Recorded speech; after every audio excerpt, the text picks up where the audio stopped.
Toyota Fortuner 2021 review. The Toyota Fortuner is a serious 7-seater off-roader 4x4 wagon that is based on the popular Toyota Hilux Ute but has more family-friendly features and a practical presence to it. The Fortuner range was updated late in 2020 with a number of changes designed to keep it competitive with rivals like the Ford Everest, Mitsubishi Pajero Sport and its own sibling, the Toyota Prado. Have the changes been worthwhile? This review will aim to answer that question, but also a number of frequently asked questions, facts, about the Toyota Fortuner range. What do we love about the Toyota Fortuner? That it fills the gap for buyers who can't quite justify the expense of a Prado but need something more capable off-road than the Kluger. It might be a small niche to fill, but it does it well. What do we dislike? That it doesn't hide its Ute-based roots as well as some rivals like the Everest and Pajero Sport. And that it's priced a bit too close to a Prado to make it a clear-cut decision for customers. Also, the rear seats are silly. How much does a Toyota Fortuner cost? If you're after a price list of how much the Toyota Fortuner costs, here it is.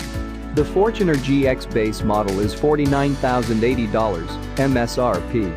The mid-spec GXL model is $54,350 MSRP.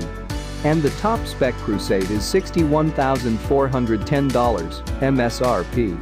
That price range means it undercuts the Everest but is more expensive than the Pajero Sport.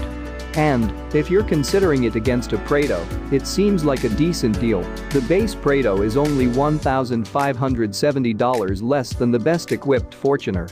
But you might be looking at the price second-hand for a Prado, in which case you're probably going to have to get a 2-year-old example to play at the same point as a new Fortuner, especially if you're shopping for a high-spec Prado.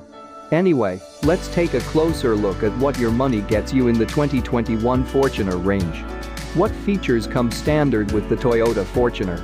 There are 3 grades in the 2021 Fortuner range, all of them have the same diesel Auto 4WD powertrain, and here's a rundown from the base model up. The entry-level GX Fortuner costs $49,080 MSRP before on-road costs, and that means that compared to the pre-facelift version, it's $3,115 more expensive. To justify the extra cost, the base model, and all Fortuners, gains a new 8.0-inch touchscreen media system with buttons down the side, instead of the fiddly touch-sensitive triggers of the old unit, and it now has Apple CarPlay and Android Auto smartphone mirroring tech, as well as Bluetooth phone and audio streaming and DAB digital radio. Plus, there's a new 4.2-inch driver info screen with digital speedo, redesigned cluster, an air-conditioned cooler box, steering wheel audio controls, front and rear air conditioning controls and vents, a 6-speaker sound system, and 7 seats. Other standard features for the GX include a reverse camera, front and rear park assist sensors, rear diff lock, adaptive cruise control and a suite of active safety tech, more on that below. It comes with 17-inch alloy wheels with a full-size steel wheel, under the boot floor, cloth seat trim, carpet flooring, turnkey ignition, LED headlights and daytime running lights, auto headlights, 3 12-volt outlets, 1 front, 1 rear console and 1 in the boot, but just the 1 single USB port. Interestingly, if you want to add a GPS navigation system to the base model GX, you can, but it'll cost you $1,000 extra.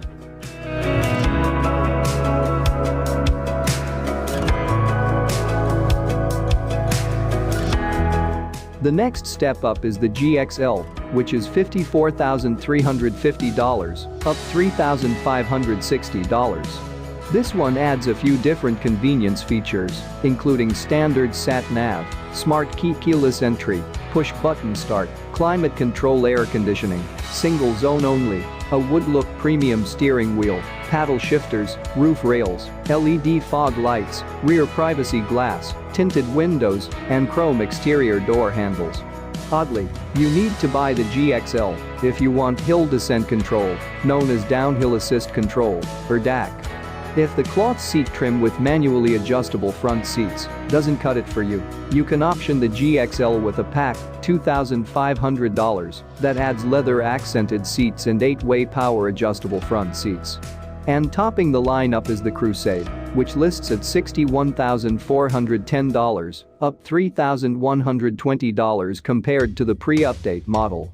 This is the bells and whistles version of the Fortuner, featuring standard leather accented seat trim in a choice of black or fawn color, electric front seat adjustment, heated front seats, 18-inch alloy wheels with a full-size alloy wheel spare, an 11-speaker JBL sound system, a power tailgate, auto-dimming, electrochromatic, rear-view mirror, and puddle lamps.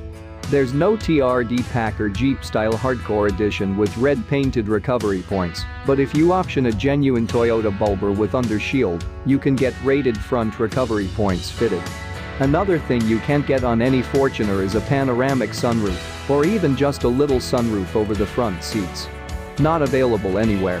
While the safety technology on offer for the Fortuner is competitive for the class, no model in the Fortuner range is available with blind spot monitor or rear cross-traffic alert. What features can you upgrade?